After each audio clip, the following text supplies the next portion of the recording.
This area in the south of Lyon, France, is known as the Chemical Valley, and its name is no coincidence. Chemical and petrochemical industrial giants have facilities here. Many of these sites have been classified as presenting the risk of causing major accidents, and worrying levels of PFAS, also known as forever chemicals, have been discovered. But what are PFAS exactly, and why are they causing concern not only here but all over Europe? This is European Stories.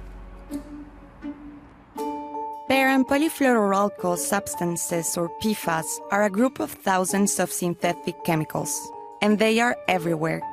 From rain jackets to pizza boxes, to guitar strings, waterproof makeup, and even dental floss.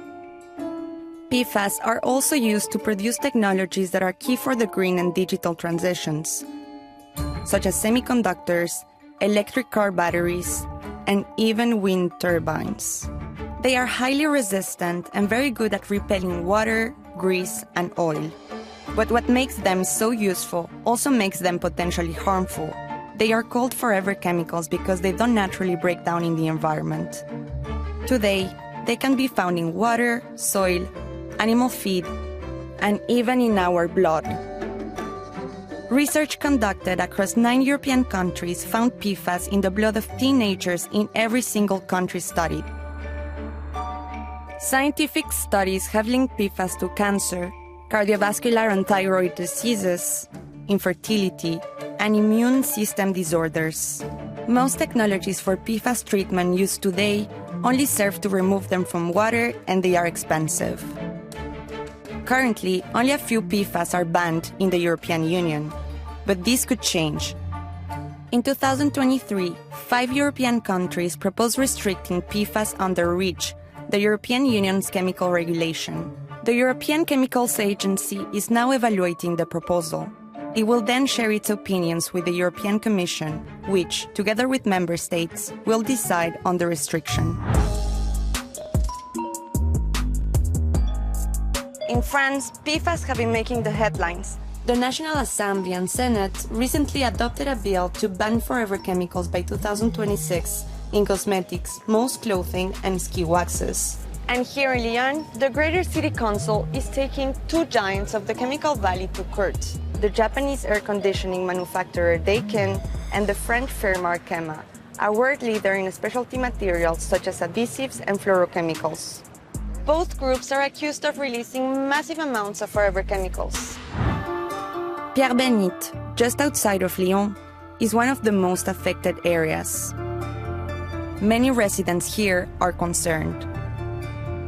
Thierry, who's lived in Pierre-Bénite for 70 years, is one of them. A journalist told him about PFAS in 2021. Thierry now heads a citizen group to raise awareness about them. J'ai dit, bah oui, s'il y a un danger pour la population, il faut qu'on le sache, et c'est là que ça a démarré. Thierry takes us to a vegetable garden, a plot of land that the chemical manufacturer Arkema gave to its workers. Ça partait d'un bon sentiment, et on s'aperçoit aujourd'hui que c'était un cadeau un peu empoisonné. At the entrance, there is no visible indication of the controversy surrounding what is produced in this garden. Thierry shows us around.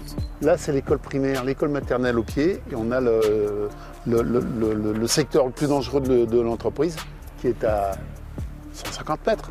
We are joined by Fabien, also a resident of the Chemical Valley. In his commune, Saint-Symphorien-d'Ozon, high levels of PFAS were found in drinking water. In the Rhône Valley, the local health authority estimates that around 150,000 people's tap water is polluted with PFAS. The state ordered Arkema to stop using PFAS by end 2024, but this doesn't solve the issue of those already in the environment. Les gens, ils continuent à manger ce qui est produit dans ce potager? La plupart des gens qui sont dans les potagers, c'est des gens qui sont à la retraite, mangent leurs légumes depuis tellement longtemps qu'ils vont pas cesser pour autant. I asked Thierry and Fabien if they still eat vegetables from the area. Alors moi j'ai un potager, c'est vrai qu'on s'est posé beaucoup de questions avec ma compagne, notamment parce qu'on a une fille qui a seulement 5 ans. On sait que les PFAS sont d'autant plus dangereux pour les jeunes enfants. J'ai quand même un doute à les consommer. Hein. As for Thierry, he no longer eats local. J'avais quelques fraisiers pour mes petits-enfants dans un grand bac dans mon jardinet. Et j'ai enlevé les fraisiers, j'ai mis des tulipes parce que je ne veux plus que mes petits-enfants mangent les fraisiers qui ont poussé à Pierre-Bénite. Thierry might be right. Local authorities and even Arkema have advised people not to eat what is produced in this garden. Locals are also recommended not to eat eggs here.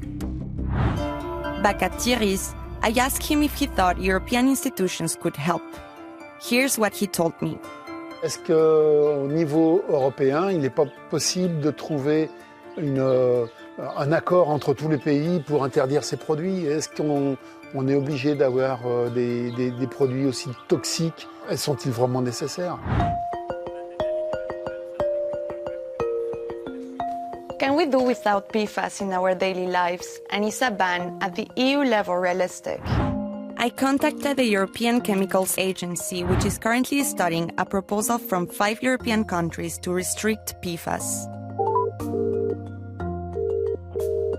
We have 2 independent scientific committees, and they will evaluate this proposal that we have received from the 5 countries. So that's Germany, the Netherlands, Sweden, Denmark, and Norway. And they have proposed a ban with use-specific and time-limited derogations. That means that derogations are proposed for uses where PFAS-free alternatives are not yet available or suitable, or where the societal impacts are significant.